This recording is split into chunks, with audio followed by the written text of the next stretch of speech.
boss, Mooncake Festival ngayon.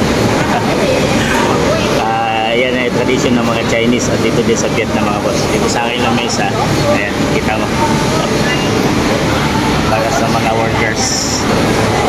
Ayan, nakabagbag na. Okay laman ito. So mooncake to mga boss. Yung tinapay na sinakakilala ng mooncake dyan.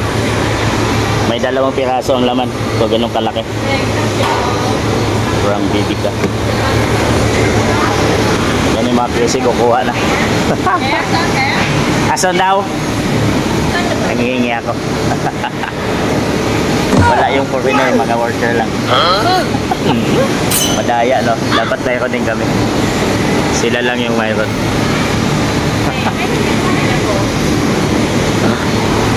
Manghingi tayo mamaya para matikman natin yung mooncake kung masarap ba. Wala yung laman niya mga boss. Oh! Nice. Ito yung mooncake. Nakaukit pa nga. Kanili eh. Cái này là sữa dừa. Sữa dừa. Coconut milk. Ah, coconut milk.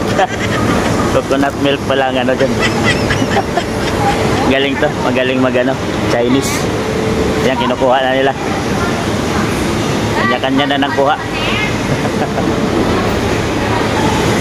Mga boss. Yan pala laman na mooncake na coconut milk daw yung flavor. Kaya let's go.